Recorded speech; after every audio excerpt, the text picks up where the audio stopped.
खबरों में आगे बढ़ते बात करेंगे विधानसभा सत्र से पहले दिल्ली के बीजेपी विधायकों की बैठक की ओर। आज है बैठक में सीएम और मंत्री भी मौजूद रहेंगे। दिल्ली बीजेपी के दफ्तर में मीटिंग होने वाली है।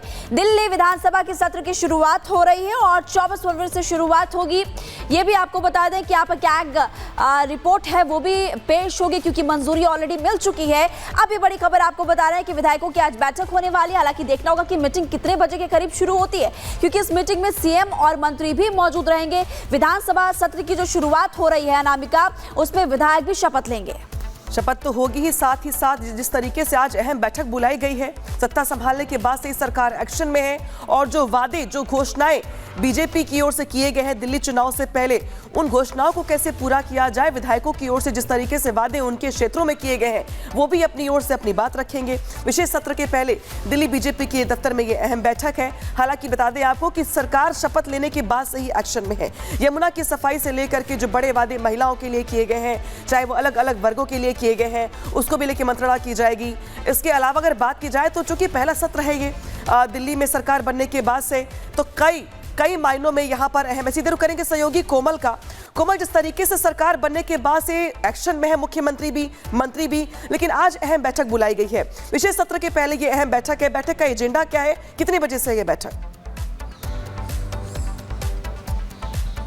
बिल्कुल, देखिए बीजेपी का सूखा साफ हो गया और उसके बाद से लगातार बीजेपी जो है पूरी तरह से एक्शन मोड में नजर आ रही है। चाहे रेखा गुप्ता की बात करें, सीएम की बात करें, पूरी तरह से एक्टिव नजर आ रही है। लेकिन आज दोपहर 2 बजे दिल्ली भाजपा कार्यालय में ये एक बहुत बड़ी बैठक होगी जिसमें जितने भी कैबिनेट के मंत्री है, विधायक है, सब कोई वहां पे पहुंचेंगे। और साफ तौर पर देखिए कल चूंकि यहाँ पे विधानसभा सत्र की शुरुआत हो रही है और उससे पहले ये बैठक बुलाई जा रही है। बैठक कई मायनों में अहम होने वाली है अनामिका, क्योंकि देखिए कई ऐसे विधायक हैं जो पहली बार चुन करके आए हैं, तो उनको कहीं ना कहीं एक प्रशिक्षण भी दिया जाएगा। जो जानकारी मिल रही है उसके अनुसार उन्हें प्रशिक्षण दिया जाएगा कि किस तरह से आपको विधानसभा में पेश आना है, किस तरह से विपक्ष के सामने पेश आना है, क्या कुछ जो है प्रोटोकॉल्स आपको फॉलो करने हैं, उसे लेकर के भी देखिए यहाँ पे जो है तैयारियां होंगी, बातचीत होंगी, लोगों को गाइड किया जाएगा जो विधायक है। तो ऐसे में ये बैठक काफी ज्यादा महत्वपूर्ण भी हो जाती है क्योंकि देखिए कल जो विशेष विधानसभा सत्र की शुरुआत होगी उसे लेकर के जो प्रोटेम स्पीकर जो अरविंदर सिंह लवली को बनाया जा रहा है वो जो है शपथ दिलवाएंगे, विधायकों को शपथ दिलवाएंगे।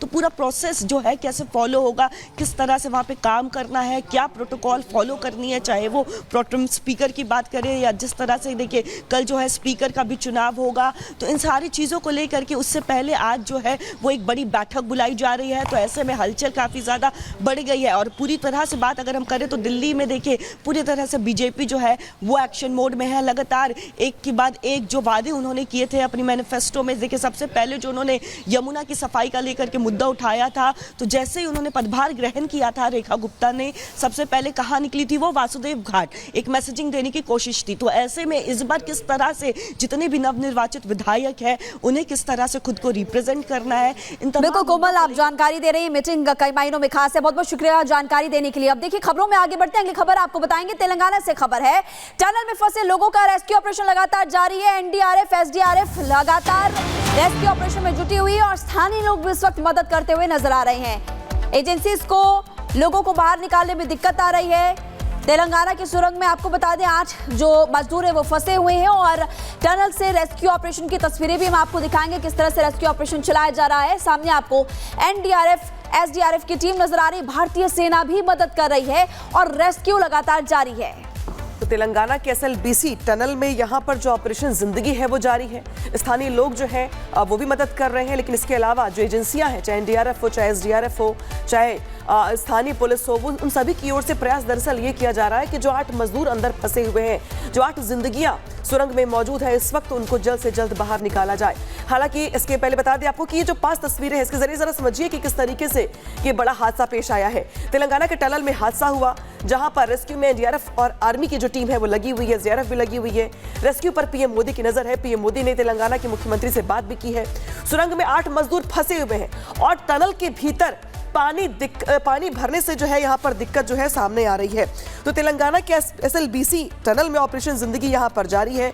हालांकि प्रयास यहाँ पर यह है कि जो 8 मजदूर वहां पर फंसे हुए हैं उनको वहां से जल्द बाहर निकाला जाए। रिपोर्ट दिखाते हैं आपको पूरी।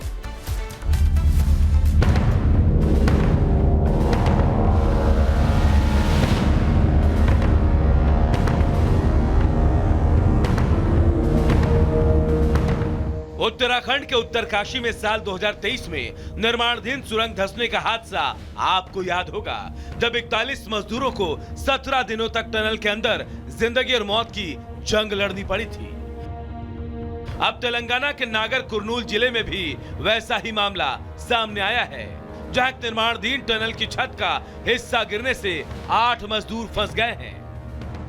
तेलंगाना में एसएलबीसी टनल हादसे के बाद रेस्क्यू अभियान जारी है। निर्माणाधीन सुरंग नहर में फंसे श्रमिकों को बचाने के लिए विशेषज्ञों की मदद ली जा रही है, जिसमें सिलक्यारा सुरंग हादसे में शामिल एक्सपर्ट भी शामिल हैं। घटना तब हुई जब एसएलबीसी टनल का काम चल रहा था। हादसे के समय करीब 60 लोग अंदर काम कर रहे थे, तभी अचानक सुरंग की छत का हिस्सा नीचे गिर गया। 52 श्रमिकों को तो सुरक्षित बाहर निकाल लिया गया, लेकिन 8 लोग छत के मलबे के चलते फंस गए। एनडीआरएफ के 145, एसडीआरएफ के 120 लोग रेस्क्यू में लगे हैं। सुरंग के अंदर ऑक्सीजन की सप्लाई की जा रही है। टनल से पानी निकालने के लिए पंप जनरेटर लगाए गए हैं। पीएम मोदी को जैसे ही हादसे की जानकारी मिली, उन्होंने फौरन सीएम रेवंत रेड्डी से बात की और हर संभव मदद का आश्वासन दिया।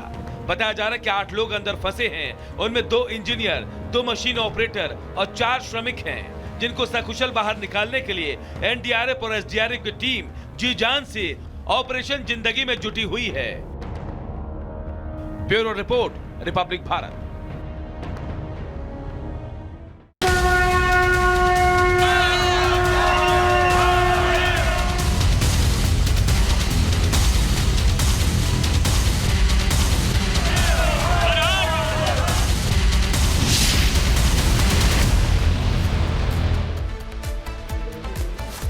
और अब बात करेंगे आस्था के महाकुंभ की। महाकुंभ में आस्था की डुबकी जारी है। भारी संख्या में श्रद्धालुओं की भारी भीड़ भी उमड़ रही है और देश के कोने कोने से लोग हर हाल में संगम में आस्था की डुबकी लगाने की इच्छा से बसों से, ट्रेन से, सड़क मार्ग से, यहाँ तक लोग नाव से भी महाकुंभ तक पहुंच रहे हैं। ये तस्वीरें आपको दिखा रहे हैं और अब तक 60 करोड़ से ज्यादा लोगों ने आस्था की डुबकी लगा दी है।